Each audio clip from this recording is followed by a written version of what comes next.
Hey, it's Dan Moralez, and this is Homebuyer Radio, episode number 26. We're going to get back into the series that we had started talking about divorce and mortgages.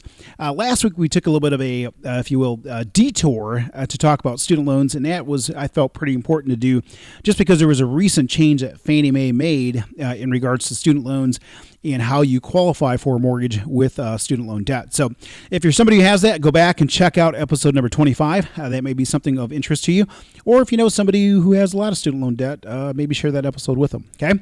This week we're going to go back into divorce and mortgages, and what we want to talk about is income, okay? Income that you have after a divorce, right? Now, usually, there's income from, three different sources after a divorce, okay? The first one would normally be, your regular income from a job. And I want to talk about how that comes into play when you're somebody that didn't work during the mortgage period. Or I shouldn't say the mortgage period. That's terrible. See, mortgages are on my mind. That's all I think about. No, what I want to talk about is if you didn't work during the period of being married and then you get a divorce and now you return to the workforce, what are the rules that apply to that, right? And then we want to talk about child support, and we want to talk about alimony and or spousal support and how those things come into play when you look to get a mortgage, okay? Let's nail them down just one at a time. The very first thing let's talk about is, let's say you are, a spouse who didn't work during the course or recently didn't work during the course of your marriage because maybe you were a stay-at-home parent and you spent the majority of your time, helping to raise kids and, good stuff like that. And now, you are, getting ready to be divorced and you're going to return to the workforce, okay?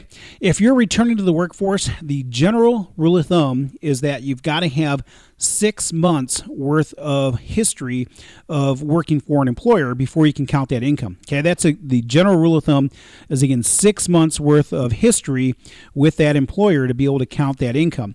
Now, an underwriter, is going to look at that. Is it reasonable? Is it a line of work that you had some experience in, or is it something that your skill set would be reasonable for the job? So an underwriter is still going to look at the big picture, but that's a good general rule of thumb. Is for the most part, it's a 6-month period that you've got to receive income from that job that you got once you return back to the workforce. Okay.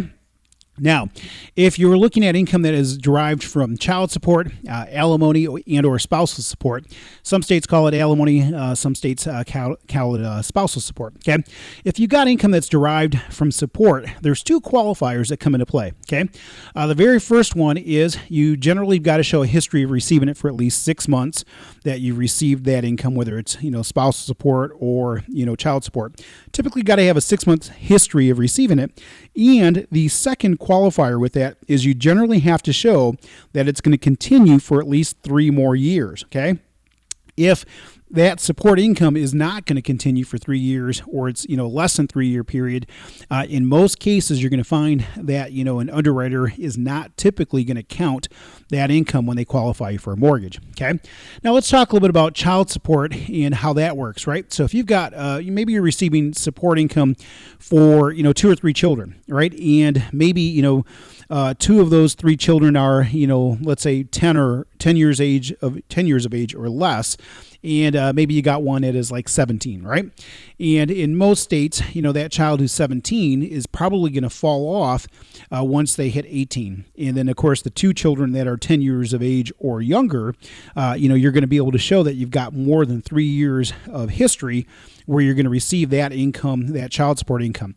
So if you got a child that's going to fall off within that 3 years, you certainly cannot count the income or the child support that's tied to that child. But of course, you could continue to count the income, for the other 2 children that you can show you have a 3-year continuance on that income for. Okay, so divorce is ugly, right? As somebody who's been there and has been through that process, it can certainly be an interesting experience, right? So it's important to make sure you work with somebody who understands all of these details and how to qualify you and just how to kind of help get you across the finish line to make sure that you're best positioned for successful home ownership. Obviously, I want to be the person that does that, right? We lend throughout the majority of the U.S. The reason we do this podcast is because we're hoping that in the course of educating you about mortgages and mortgage guidelines and stuff like that when you're at that point where you're ready to make that move and you're going to need a mortgage, we want you to get it from us, right? That's the whole whole reason behind a lot of this. Of course, we want to educate you, but we want to have you as a client as well, too. Okay? So, again, you can contact me. My name is Dan Moralez, NMLS number 709729. You can reach me a few different ways. Phone number is 616-931-4629. Again, 616-931-4629. You can email me, dan@danmoralez.com, or my website, which is just danmoralez.com, and it's DANMORALEZ.com. Hey, thanks for listening. If you enjoyed the podcast, do me a favor, leave a review on iTunes. If you have a question or a comment or something that you'd like to maybe have us address in a future episode of the podcast, hit us up on our Facebook page. You can find us on Facebook at Homebuyer Radio, and just leave a comment with some suggestions or feedback or questions that you have, and we'll make sure to get back to you, but we'll also make sure to maybe cover those things as part of a future episode. Just a reminder, Northpointe Bank is an equal housing lender.